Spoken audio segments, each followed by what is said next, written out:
Hello, everyone, and welcome into the reveal of my number 28th ranked team of my NBA in-depth preseason power rankings. I'm your host for the series, Sean Spaces Davis. And man, we're going to keep things going with the number 28th ranked team. That is the San Antonio Spurs, a team that had a very interesting offseason. And I'm really excited to dive into the Spurs roster, coaching staff, and their schemes and stuff like that and break it all down with you all. If you guys are new, you guys can subscribe here to the Front Office Show YouTube channel, ring that post notification bell as well so you can stay up to date with the entire series. And you can also stay up to date with all the latest content that Trevor and Keith Smith put out. They put out great stuff. And you can follow me on Twitter if you want to know more stuff, scheme-wise and X's and O's wise, and more at Twitter at Sean_DAVI. But getting into the Spurs here, last season, they just fell backwards into the play-in game. It's kind of obvious. They did not want to make the playoffs or to play in last season. I feel like, wanted to be a bad team that wanted to get a higher lottery pick. But the Lakers, just gifted the Spurs with a play-in berth because that's how bad the Lakers were last season. So the Spurs were in a play-in game, and Spurs do lose in the first play-in game. But I don't think the Spurs really wanted to be in that scenario in the first place. They lose. They get pick 9. But then they trade DeJounte Murray. They trade DeJounte Murray post-draft night.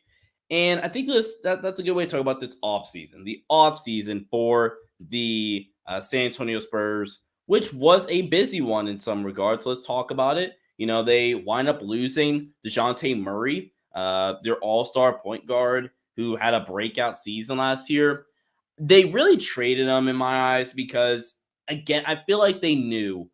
And I mean, based off of last season, like I mentioned, they didn't really want to be a play-in team or a team that was going to make the playoffs.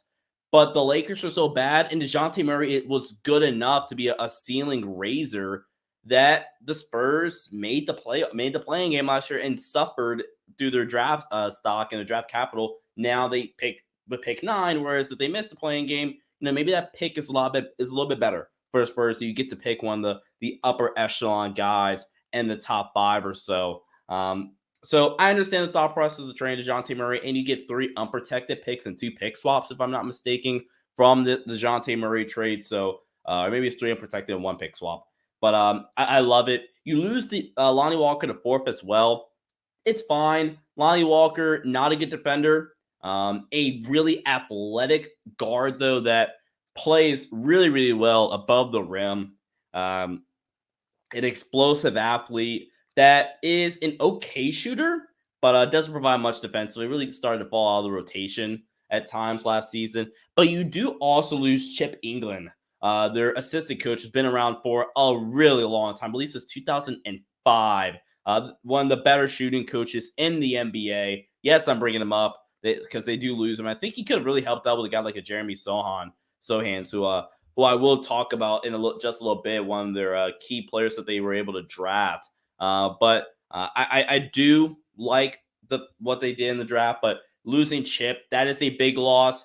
He goes to Oklahoma City, actually. So losing Chip, that was huge for the Spurs.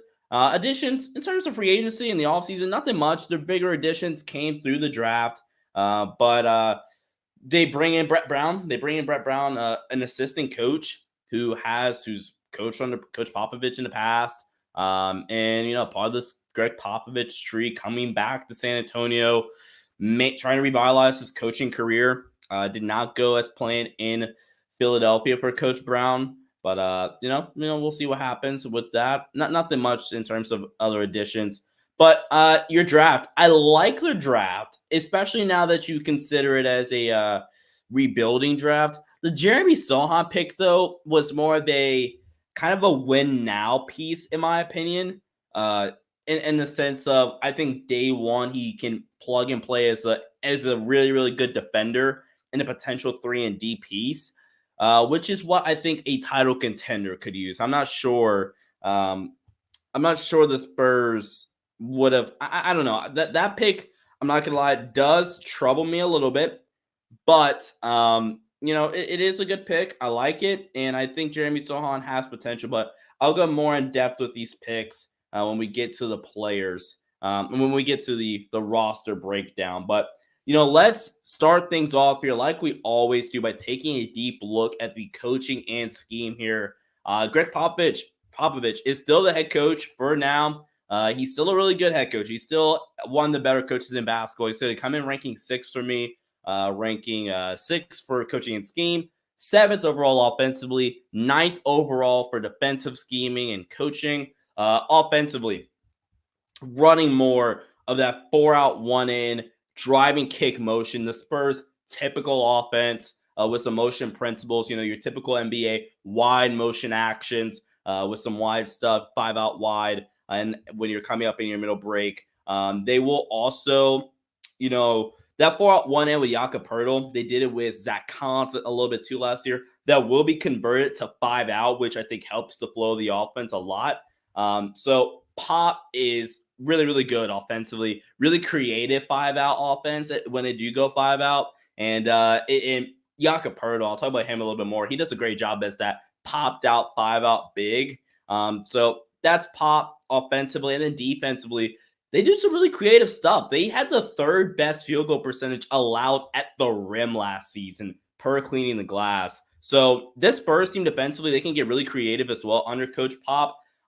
They weirdly, not weirdly in a bad way, but you just don't see this so often. So typically how you see teams guard the post is you see them 3/4. So basically you have your top foot over their front side, and you have your arm at their ribs, and you are denying that the front part and really limiting and making that entry pass to the post really, really tough. How the Spurs guard the post is so unique and so interesting that you don't see ran that often. Is they will completely front the post and have, especially if it's a switch, they'll have the smaller guard or the smaller player. Let's say you're playing Embiid or Jokic. You saw Miami do this a little bit against the Embiid in the playoffs, actually, where they'll front the big. I wish I could show film for you guys, but you'll have the smaller wing or just the big in general completely front the big, like have their body in position in a defensive stance, trying to, tip away a potential entry pass. And then you'll have a weak side helper coming over and being there immediately walling up in case the pass gets in. I think they get really, really creative defensively with how they guard the post. And defensively, I think the Spurs team under Pop is still one of the better ones. I am excited for Pop. This could be his last year in San Antonio. I think it's expected to be his last year in San Antonio. And I think one of the names have been thrown out there, Quinn Snyder. If this is Greg Popovich's last season in San Antonio, I think the best option out there is to go get Quinn Snyder. I think Quinn Snyder, who is very similar to Greg Popovich, another Greg Popovich disciple, who I think is a balanced coach in terms of schematics. I think he gets a lot of credit for being a good defensive coach, but I also think he's a really good offensive coach as well when he has the right players in his system. And I think that'll be the nice situation for potentially Quinn Snyder if Pop were to retire, and a great replacement. I'm not sure you will find a better replacement for Greg Popovich than Quinn Snyder, who has shown to be able to develop a culture in Utah. So that excites me as well if I was a Spurs fan. Once again, guys, at the bottom right-hand corner of your screen, this is how we will track, the player cards and coaching cards. So purple is elite, blue is a star, light blue is a stud, green is a good starter, yellow is fine, orange is yellow, replacement level, dark orange, poor, red, awful, and why? Like, why are you even here? You won't get one of those. But let's dive into this roster makeup here and talk about some of their players more in depth here. And now let's kick that off with Joshua Primo and Devin Vassell, this starting backcourt for the San Antonio Spurs that I like a lot. Primo, I'm a little bit lower on the Primo hype, but I do think he's a fine player, and there really seems like giving the keys to the kingdom to Josh Primo in the from the guard factor in the guard room here in San Antonio. But Devin Vassell, he is my guy. I love watching Devin Vassell. 6'5", a legit shooter. He is a shooter of all shooters, one of the better shooters in the NBA. Shot 36% from the three last season. He can get a little streaky. Like the month of December, he shot 25%. But I mean, like the months of, last month where he shot 7 threes a game. He shot 45% from three in the month of April. He shot 38% from three on 6 attempts in March. Really using him more as that spot up shooter that can go create for himself. I love Devin Vassell, a solid sound defender as well. Trey Jones, who I think Pop really likes this as a solid ball handler, game manager type point guard and pick and roll situations that you can trust. So I really do really like watching Trey Jones. I think he has a solid game. But I want to touch on the draft selection. So you pick up Malachi Branham at pick 20 in the first round. I like the pick up a lot, actually. He's a really high character. He's a Spurs guy, a guy that who made 40%, who can make rather 40% of his catch and shoot opportunities, who really progressed and got better as the season went along last season. I think he's going to be a spectacular player for the Spurs in this system offensively, where I think he will get to thrive. He shot a lot of mid-range shots last season, but I think that honestly fits the Spurs' identity or how they played last season, where the Spurs had the third highest mid-range shot frequency in the entire NBA. A lot of that was DeJounte Murray, though, so we'll see how that changes things. But in an offense that will allow him to get downhill a little bit more, and NBA spacing, which is definitely better than some of the college spacing that you'll see. But I like Malachi Branham. I like him a lot. And the defensive stuff needs work. But again, under Pop, I think that's something that definitely can be improved on. And he's definitely shown the high work ethic that you want to see. And, he does seem like a guy that really does buy in and wants to get better. Blake Wesley is different in the fact that he's a long. He is 6'5" with a 6'11" wingspan. Really athletic and really explosive. A 3-level scorer who shows flashes of playmaking ability and on-ball defense. His finishing ability has some concerns, and his jumper in spot-up catch-and-shoot scenarios needs to be tweaked a little bit more. But I think you have two potential guards that could be real X factors and playmakers for this team in the coming years. I think he'll go G League year one, but they're really giving the keys to the kingdom. I think they're going to let him play, but I think he would need G League in a normal situation. He has a little bit of Jaylen Brown, not going to lie on him, just a lot of raw talent and natural strength. He's a really big body kid. Again, 6'5" with a 6'11" wingspan. The dude has a ton of length. And he's going to be that wing scorer, I think, in the NBA. He has a ton of potential. So I love Blake Wesley. I thought in terms of their two guards, they really aced the draft. And again, I love me some Devin Vassell. The one thing, and I'll talk about this later when we get to strengths and weaknesses for this team, I'm curious how the ball screen game looks with this Spurs team now, because I don't trust any of your wings to really go ball screen game. And the NBA, as much as I think it is a motion concept ran offense for the majority of the NBA, at its core, it's a lot of motion stuff that gets into pick and roll actions with playmakers and ball handlers to get downhill. I'm not sure I trust how the Spurs pick and roll game and ball screen actions will look next season, because when you look at that, like without DeJounte Murray, you lost Lonnie Walker, your second best ball screen, creator. And then Trey Jones is fine, but like Devin Vassell is when he's their pick and roll ball handler, the points per possession was 0.741, which is awful. Primo, not much better, 0.796. And Keldon Johnson is just not enough big enough sample size. I don't think that he's going to be a guy that's going to be put in those situations that often. So that's a legitimate question mark for me. And Trey Jones is fine, but I don't think he's going to start. So that is a legitimate question mark for me. How is this Spurs ball screen game looks offensively? That's going to be a big question mark. Let's dive into this starting front court here.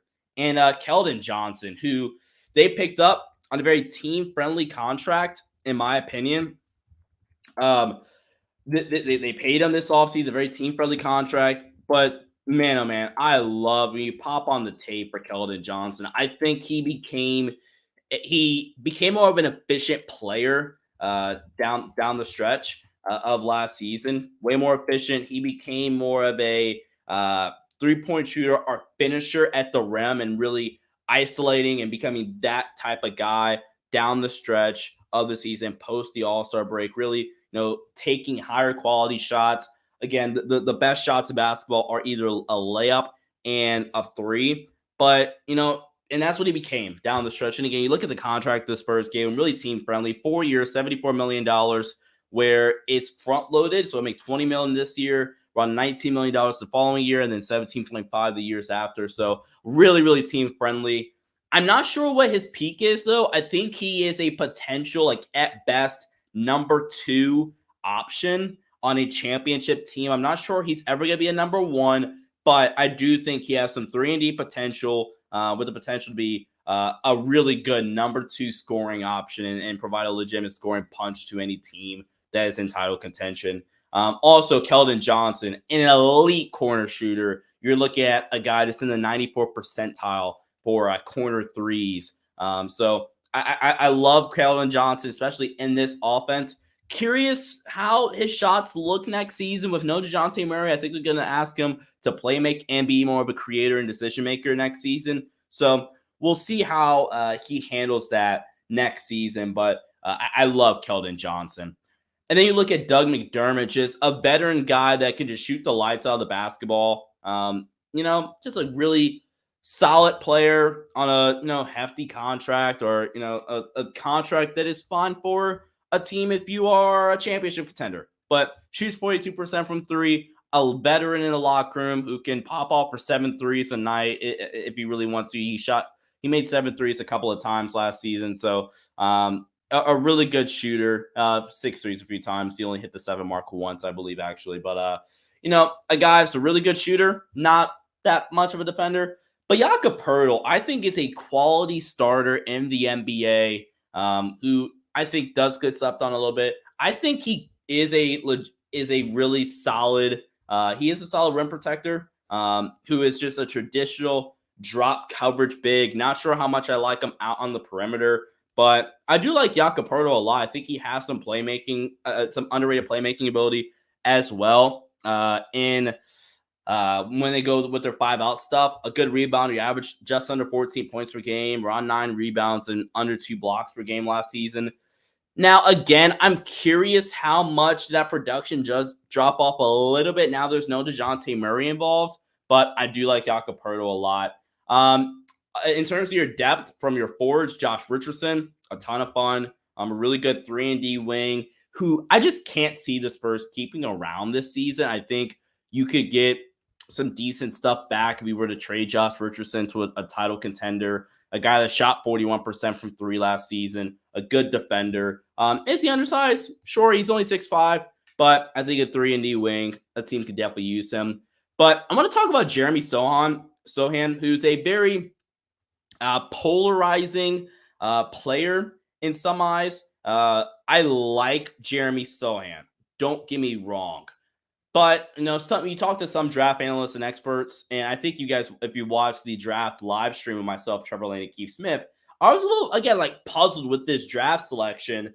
And I think I still am now. I did not think he was a top 10 pick in the draft, I must admit.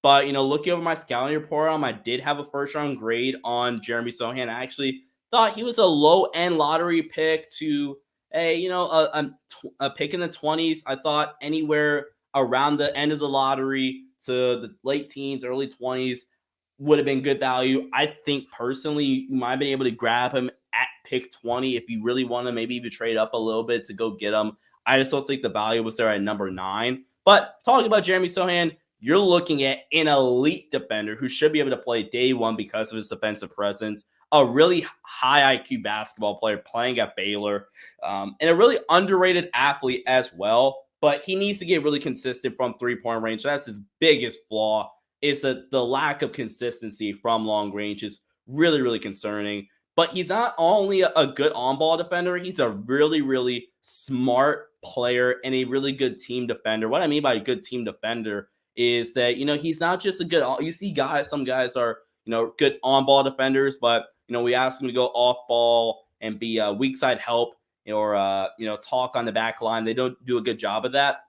That's not Jeremy Sochan at all. He is a guy that is just as elite on the ball as he is off the ball. 6'9" with long arms, really great lateral quickness, and a strong, just a great defensive stopper with a ton of potential on that end of the floor, who really, really, really needs to just work on the 3-point shooting. And I like the form a lot, actually, but work has to be done. He just needs to get in the gym, but super, super raw offensively, but has the tools.